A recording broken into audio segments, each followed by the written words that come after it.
Okay, let's start this episode with a giveaway. Of course, not organized by me because I'm just one small poor YouTuber and I can't afford to do that, but Good Old Games is giving away a copy of The Witcher 1 Enhanced Edition by simply downloading their GOG Galaxy launcher. And of course, if you don't know about it, trust me, this one is actually a good one. You can actually combine Steam, Epic Games, PlayStation, and all of your launchers into one. You can still see all of your friends and connect with them. You can see your achievements and all of that. And something really interesting that you can do on Good Old Games is buy Cyberpunk 2077. And of course, we're going to be talking about that in this video as well. And if you happen to be new on my channel, then hi guys, my name's Alex and I run a channel called The Red Elk where I happen to talk quite a lot about the latest news in tech and gaming, so if you're interested in keeping yourself up to date with those things, then definitely get subscribed.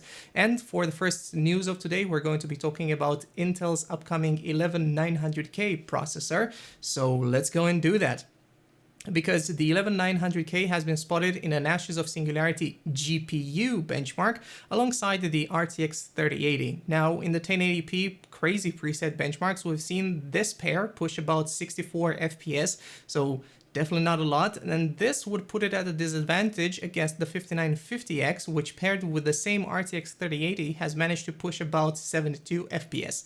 Now, depending on the exact results, this would be a difference of about 11 to 12%. But then again, do consider that this is a single test for one single game that nobody really plays, as I mentioned in a lot of my videos actually. Now, it remains to be seen if Intel's upcoming chip will manage to gain some ground against AMD's powerful Ryzen chips, and until then, all we can do is wait. Now, MSI should have waited as well because they have mistakenly revealed the 8-core 16-thread Intel Rocket Lake S chip, and if I understand this correctly, this should technically be the same chip I covered in yesterday's episode, only that this time around it wouldn't be in an HP system. If I'm wrong, then please let me know in the comments below. Either way, MSI was quick to pull down the article, but not quick enough, of course, to avoid making its way to videocards.com, so thanks for that. And Intel's upcoming 11th gen chip should be clocked at 3.4 GHz with a boost clock frequency of 4.3 GHz and a turbo clock of about 5 GHz.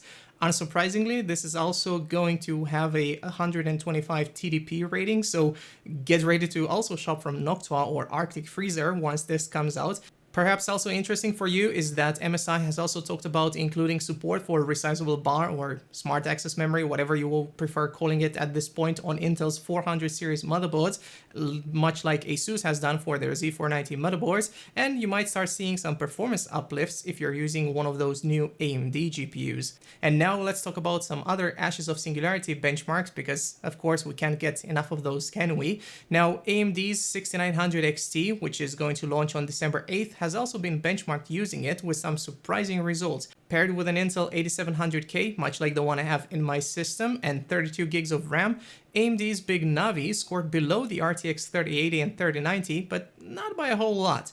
Now, the differences are minor enough, and I would not be surprised if AMD's cards will actually manage to beat the RTX 3090 in some proper gaming titles, much like they've shown us a couple of weeks ago, and as I covered on that during the official Big Navi reveal and on my other Moshbits episodes, so definitely check those out as well. And remember that this card should come out really soon, so we're expecting to see a lot more leaks until then. In fact, I would expect to see more leaks than actual graphics cards on the market, because much like Nvidia, AMD is really struggling with getting those cards to consumers. They have managed to get a lot of them to cryptocurrency miners, unsurprisingly, and Nvidia has done that as well. More on that in a previous video that I have done. But don't worry, you won't be needing the beefiest PC to run Cyberpunk 2077 once it releases, and I've already covered the minimum requirements, but I guess you can see them on screen right now as well.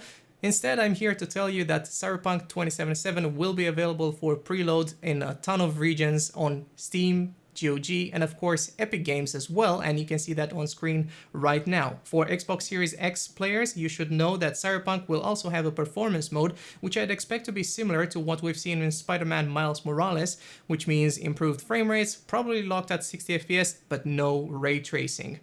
And now let's go to our usual rumor mill, talking about the Samsung Galaxy S21, which has been spotted with a Snapdragon 888 chip. If you haven't watched my previous episodes talking about it, you might want to know that this can allegedly score close to 1100 points in single-threaded benchmarks and nearly 3000 points in multi-threaded scenarios, and of course this is coming from a Geekbench benchmark. This wouldn't necessarily make it the fastest chip in the block, but Qualcomm discussed in their two-day event that they have focused more on its capabilities and features rather than raw performance. I mentioned that I was quite excited as well to see which features phone manufacturers end up choosing for their devices, because Qualcomm presented a ton of great features, including the triple ISP during their whole presentation, so I'd recommend watching for other tests once reviewers actually get their hands on this phone before making any assumptions. And of course, in the rumor mill, we happen to have some things about AMD as well, and surprisingly, AMD might be working on an ARM processor to rival the M1 chip. The latest leaks from Komachi point out to AMD allegedly working on a custom ARM chip, but the information regarding it is still very vague, so I can't really go much into detail around here. However, in yesterday's episode, I mentioned that Dr. Lisa Su will be hosting a keynote during CES 2021, so maybe aside from Ryzen 5000, Big Navi, and those RTX and Zen 3 laptops, we'll actually hear something more about this chip.